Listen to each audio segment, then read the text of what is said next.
I'm Pat Doris. Welcome to The Story. We're less than 2 weeks away now from Oregon's primary. If you don't already have your ballot, you will soon.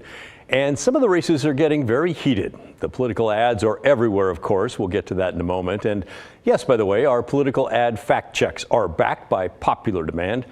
But first, let's focus on one big race because it's highly likely it will be decided in the primary rather than the general election in November.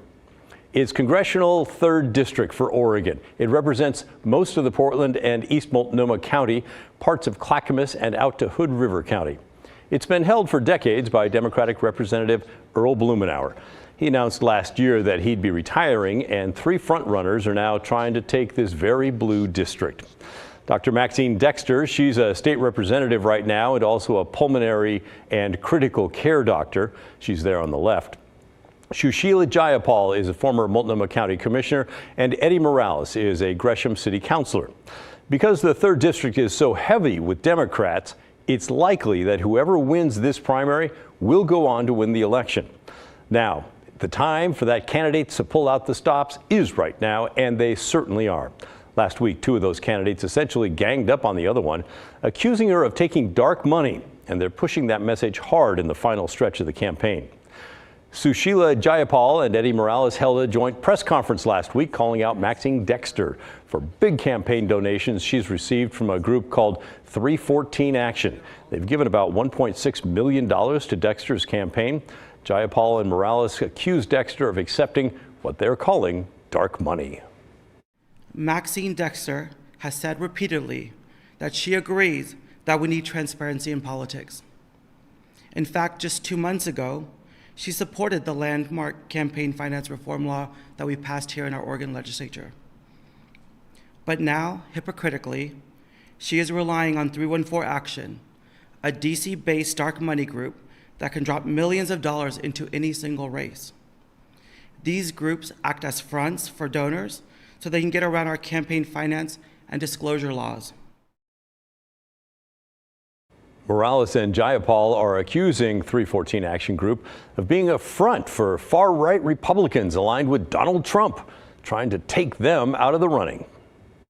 Those same organizations and donors have also been funding anti-choice politicians, election deniers, and insurrectionists, and they spend at staggering rates against progressive candidates of color.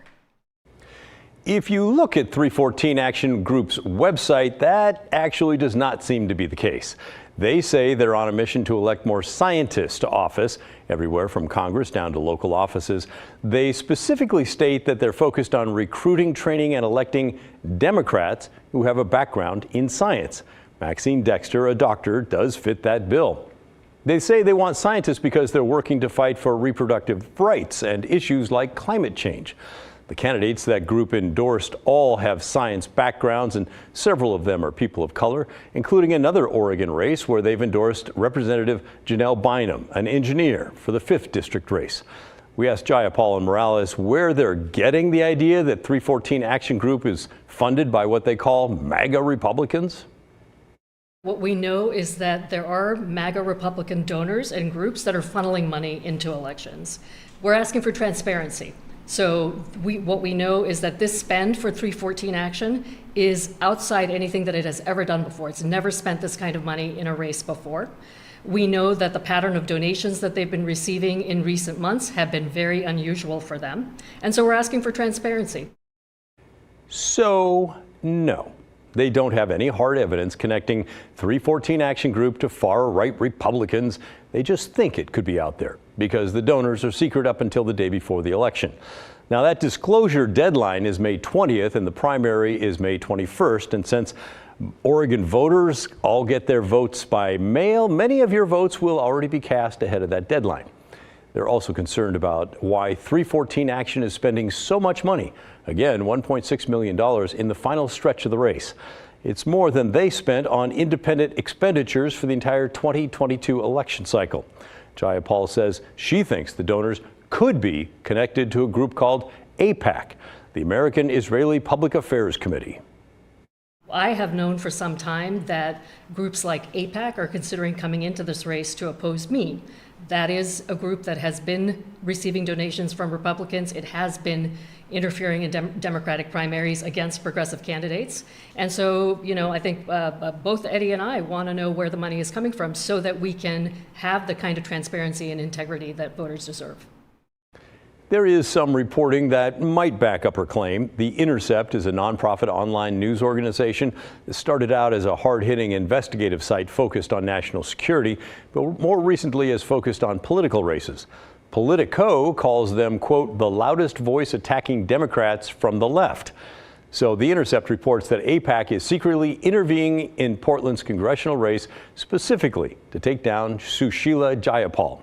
The Intercept reports that two unnamed Democratic members of Congress told them that AIPAC announced their intent to target Jayapal because she called for a ceasefire in Gaza. Jayapal also opposed a statement showing Portland's support for Israel, although she did condemn the October 7th attack itself. Last week, all three candidates came to KGW to talk about their campaigns on Straight Talk with Laurel Porter, and Morales and Jayapal were on the offensive. I want to spend the last second of mine asking Maxine. Maxine, will you look at the camera and tell Action 314 Action to disclose their donors before May 20th? Do you want me to? Yes, go I mean, ahead? sure, answer the question. It is absolutely, they are legally obligated to disclose Before May 20th, before the day before the election. Eddy, you understand as well as I do. This is a public forum. You can tell them in public. It is a public forum, and I believe in discussion and deliberation Is Big and not Pharma demands. funding you? Absolutely not. I've never How do you taken. know? Okay, I have to stop you Yes. there. I need to let Maxine Yes. have a final word here. I will just say that this entire thing is frankly absurd. I have put my values on record. I have 4 years of voting records on progressive values. I have stood firm with people who have supported me and against people who have supported me. I took an oath of office, and I've taken an oath as a physician to keep people at the center and do no harm. My integrity is frankly being questioned here, which is absolutely offensive. I am here serving people and putting myself out there as an option for the voters, and our laws need to be changed. We need to change campaign finance, and that our laws are being followed, and I can't change those until I get to Congress. So I look forward to getting to Congress and working to make sure that big money is out of politics. Also, you should know that we reached out to 314 Action. They have not gotten back to us yet. So what do you think? Are you concerned about the money going into the 3rd District race, or do you think the allegations are a bunch of nonsense? Do you want to know who's behind the money, or have you already made up your mind about who you're going to vote for anyway? Send us an email, will you? The address is thestory@kgw.com, or call and leave a voicemail. The number is 503-226-5090. And while we're talking about this race, you've probably seen TV ads running now against Jayapal. They're paid for by a super PAC based out of California. It's called Voters for Responsive Government. This document shows that they're based out of Los Angeles. Tonight, we're going to take that ad apart and fact check it line by line. This is a segment that we'll be doing more and more often as the hot tub and car dealership ads are pushed aside for a while by the political commercials that you see over and over and over again. It is an important election year after all. The ad that we're looking at today actually includes a clip from one of our past shows. Several of you emailed us about it, so we thought, all right, that'd be a good place to start. So let's see what they're saying and how accurate it is, starting with the very first line. Susheela Jayapal's record on homelessness, a train wreck. This line is painting both with a broad brush and a specific focus. They're showing you an opinion piece written by Oregonian columnist Steve Dean. It is a scathing critique of the lack of action and coordination to deal with the homeless crisis by Multnomah County leaders. It was written after he talked with Jayapal.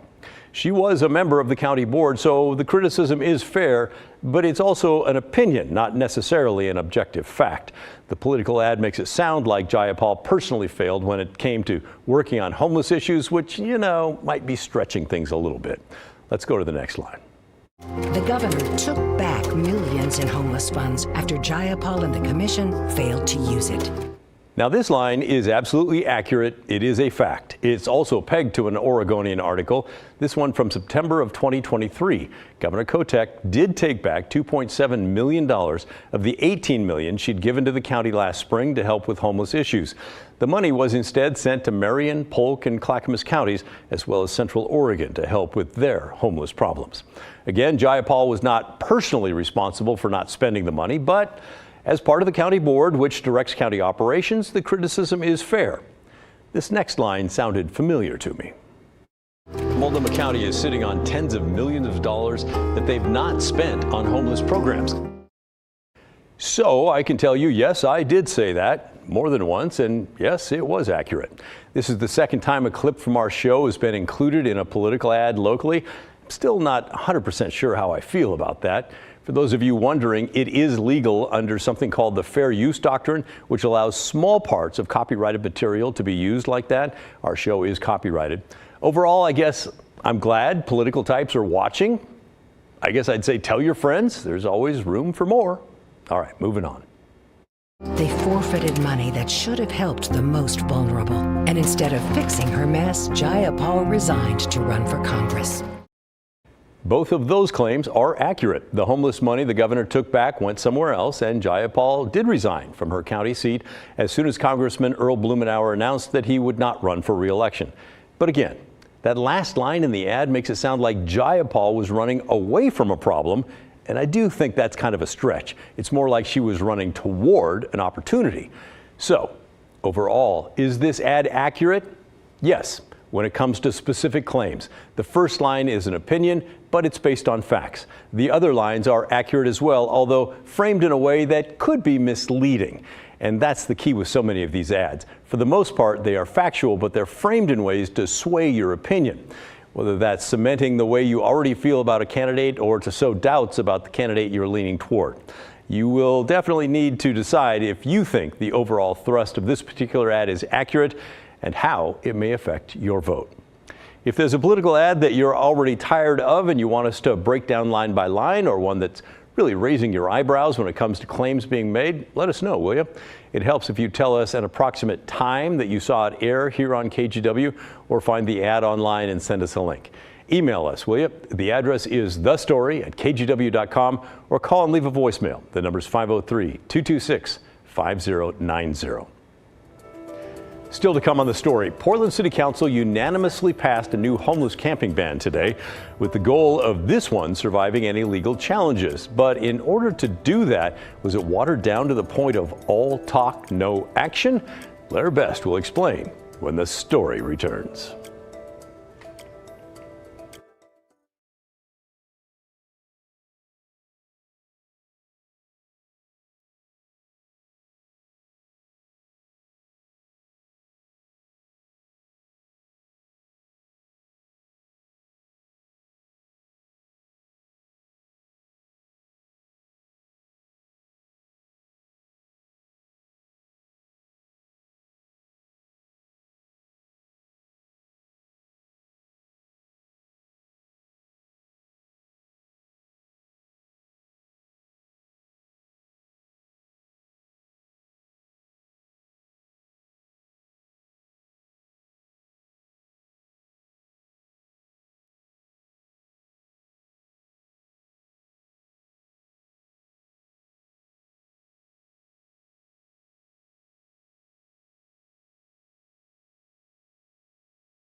Today, the Portland City Council unanimously approved a new camping ban with the hopes of getting our homeless crisis under control and clearing things like tents from sidewalks and other rights of way.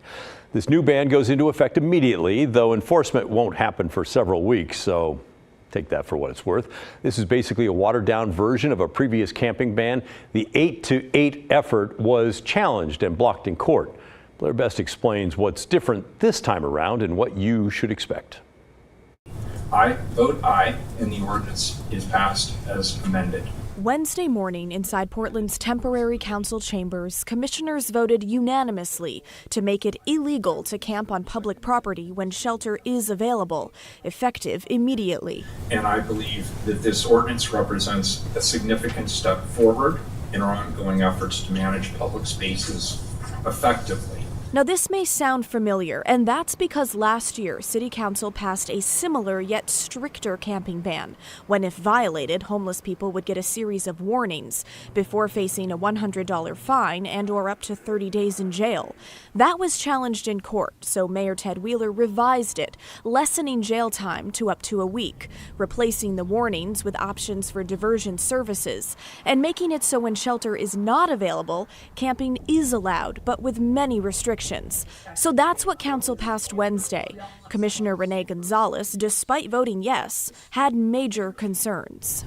Today's ordinance fails to state no camping in the city unconditional. These code changes fail to respond in the strong manner that Portlanders are asking for. And while I realize there are people who wish that we could act in a stronger manner and in a more forceful manner, it would be in violation of Martin v. Boise, and it would be in violation of House Bill 3115. Across the city, in the heart of Old Town, James is forced to pack up his site by camp removal crews. Don't know where I'm going to go, so they said 2 blocks this way or 2 blocks that way. The new camping ban passed as James planned his next move. I'm shocked. I didn't know about that. I mean, no word on nothing about it, so I don't know what to do now. So enforcement of the ban is expected to start in the coming weeks. It will fall on 3 groups, including outreach workers and Portland police. We ain't got nowhere to go anyway. If it's camping is banned, we can't go nowhere and put nothing else up nowhere anyway, so I guess jail is going to be. The city says the goal of the ban is to connect people with services instead of punishment, a priority many homeless people have yet to see. If they offer you shelter, would you say yes? Of course, hands down, I say yes to shelter. Did they offer it to you today? No, I haven't been offered shelter today. Have they offered you shelter today? no, they haven't. So this whole thing really hinges on there being enough shelter. And the mayor tells us today they're working to open hundreds of more shelter beds come the fall. But the city's focus right now is on teaching people about the ban before enforcement begins in the coming weeks. Pat. Okay, so Blair, do we know what the enforcement's going to look like? We don't really have a clear picture. What we do know is that police will go through special training before they start enforcing it. But we are learning today that finally the city has a way to track the number of available shelter beds. And this is huge. This is something that law enforcement has been asking for so that they know where to direct people that they come across on the streets. So it's an app that the mayor's office just created that'll help track this critical piece. Well, it does sound like a great idea that they could tell them in real time. So you were in the council chambers when they voted this morning, and we heard Gonzalez had some concerns, but what else happened? So each commissioner, except for Mingus Maps, they all gave final comments before voting. And Commissioner Renee Gonzalez by far had the most concerns, almost to the point where I was surprised to see that he voted yes, especially given his history with this camping ban. You know, previously he tried to make the penalties stronger. He tried to give all the decision-making powers to the mayor. All that got voted down. Today, his main concerns, he argued that this updating camping ban was rushed and that the mayor's priorities were misguided given the fact that he was trying to create an ordinance that will survive legal battles. So take a listen to what was said today. This approach was done out of fear. Unelected attorneys for well-funded homeless advocates seem to have more influence on this code than the office of the Commissioner for Public Safety. Fundamentally, this code is more about managing risk of lawsuits, less about providing relief to Portlanders. This was rushed. The code is based on a poor legal foundation that appears very likely to shift as early as this summer with the Supreme Court decision in Johnson versus Grants Pass. The people of this city have me for 9 more months. If after 9 months you want to disband with constitutional rights and you want to disband with the notion of following the law, you may do so. But as long as I am there, I will continue to fight in support of constitutional rights and in support of upholding the law. I realize that may make me unpopular. I don't care. I'm more interested in upholding those values, not just for me, not just for us, but for future generations. I'm not 100% sure that's what makes him unpopular, Blair, but Gonzalez did bring up a good point. What happens if the Supreme Court overturns Martin v. Boise? Is this ordinance no longer valid? So regardless of what happens at the Supreme Court level, there is still a state law that requires Oregon cities to create rules around sleeping on public property and to regulate that. And that's what this updated camping ban does. So unless that state law changes, this camping ban will remain in effect regardless of what happens at the Supreme Court level. Okay, interesting. Great stuff as always. Thank you, Blair. Coming up next on The Story, a big development in a climate lawsuit filed by young Oregonians nearly a decade ago. Environmental reporter Cale Williams explains when The Story returns.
Juliana versus U.S., the long-running climate change lawsuit filed by 21 young people in Oregon back in 2015, appears to be on its last legs.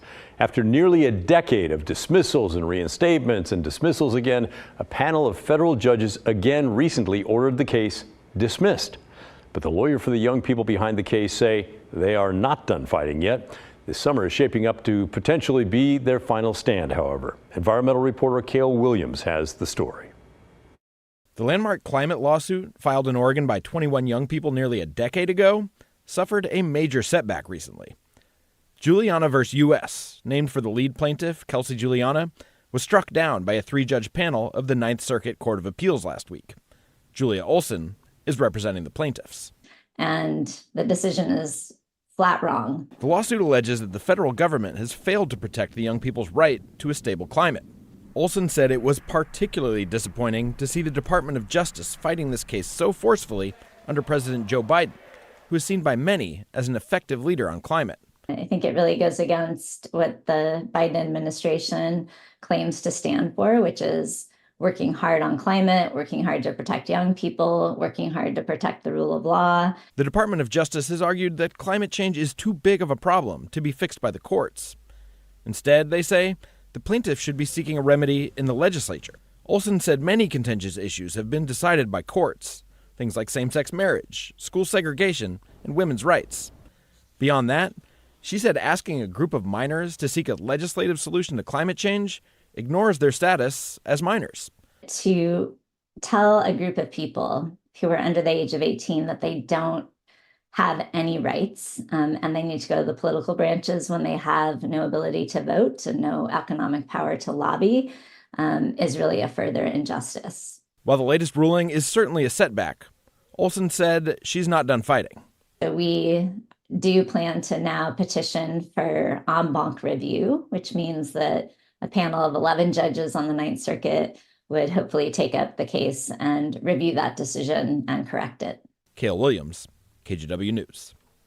We'll let you know how that goes. In the meantime, that's the end of our show. Thanks so much for watching. And remember, the story, our collective story, that never ends. It keeps going. The good stuff's coming your way next, and I'll see you right back here tomorrow night at 6:30.